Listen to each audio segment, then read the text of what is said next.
Friends, welcome to ज्ञानदायिनी। मैं जया सिंह आज से आप सभी को यूपी टेट के लिए संस्कृत पढ़ाऊंगी। ठीक है, तो आइए सबसे पहले संस्कृत का व्याकरण देखते हैं। तो पहले व्याकरण देखिए। ठीक है, तो इसकी उत्पत्ति कैसे हुई और परिभाषा देखते हैं। तो उत्पत्ति देखिए, वी उपसर्ग, आंग उपसर्ग और कृधात प्लस ल्युट प्रत्यय से व्याकरण बना हुआ है, व्याकरण शब्द। ठीक है, उसके बाद परिभाषा देख लेते हैं। व्याक्रियन्ते प्रतिपाद्यन्ते शब्दाः अनेन इति व्याकरणम। ओके, फिर आइए व्याकरण के भेद देखते हैं। ओके, तो व्याकरण के दो भेद हैं, कौन कौन से? वैदिक व्याकरण और लौकिक व्याकरण। तो वैदिक व्याकरण की जो सबसे पहली रचना है उसका नाम है प्रातिशाठ्य। और लौकिक व्याकरण की जो पहली रचना है उसका क्या नाम है? तो अष्टाध्यायी नाम है। इसमें 8 अध्याय होते हैं और 4 पाद होते हैं, तो 832। ओके, और इसमें सूत्र कितने होते हैं? तो लगभग 4000 सूत्र होते हैं। तो देखिए, पाणिनि जो थे वो अष्टाध्यायी लिखे थे, कात्यायन वार्तिक लिखे थे और पतंजलि क्या लिखे थे? तो महाभाष्य लिखे थे। आइए परिभाषा देखते हैं। जिसके द्वारा प्रकृति और प्रत्यय का प्रतिपादन किया जाता है उसे व्याकरण कहते हैं। ठीक है, वैदिक व्याकरण का प्रथम ग्रंथ क्या है? तो प्रातिशाठ्य है। और लौकिक व्याकरण का प्रथम ग्रंथ तो व्याकरणिक ग्रंथ क्या है? अष्टाध्यायी है। ठीक, तो हमारा नेक्स्ट पॉइंट है मुनित्रय, त्रिमुनि या त्रयमुनि पाणिनि, कात्यायन और पतंजलि को कहा जाता है। ठीक है, और अल्प अक्षरों से युक्त संदेह से रहित तथ्यात्मक वाक्यांश सूत्र कहलाते हैं।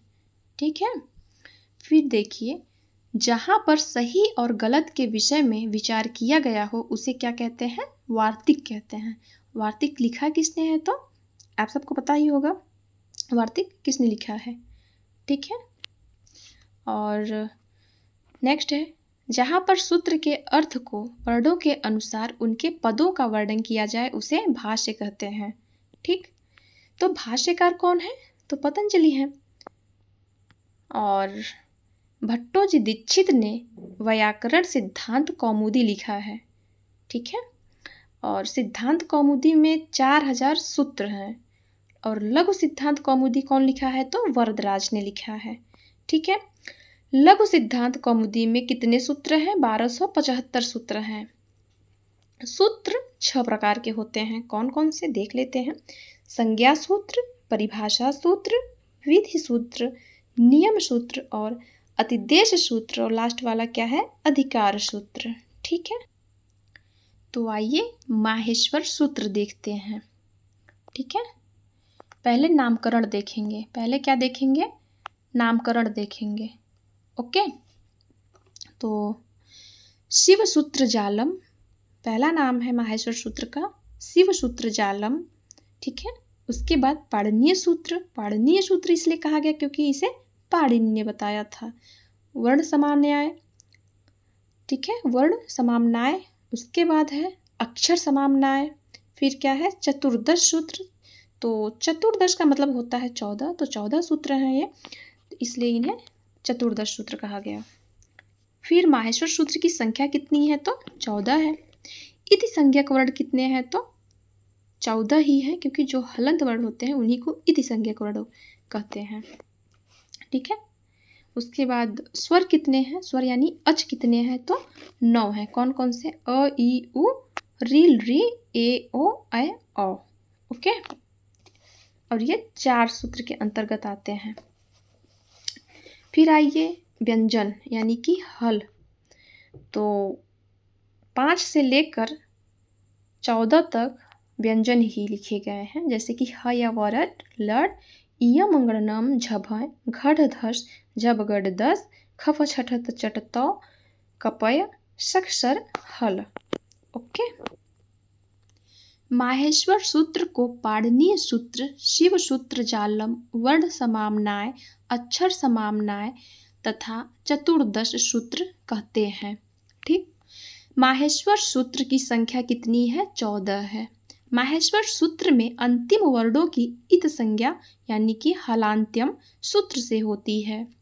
फिर अदर्शनम लोपः सूत्र से लोप संज्ञा होती है। ओके। फिर तस्य लोपः से इत संज्ञक वर्णों का लोप होता है। फिर स्वर से संबंधित माहेश्वर सूत्र की संख्या 4 है। व्यंजन से संबंधित माहेश्वर सूत्र की संख्या 10 है। माहेश्वर सूत्र में इति संज्ञक वर्णों की संख्या 14 है। माहेश्वर सूत्र के अनुसार स्वर वर्णों की संख्या 9 है।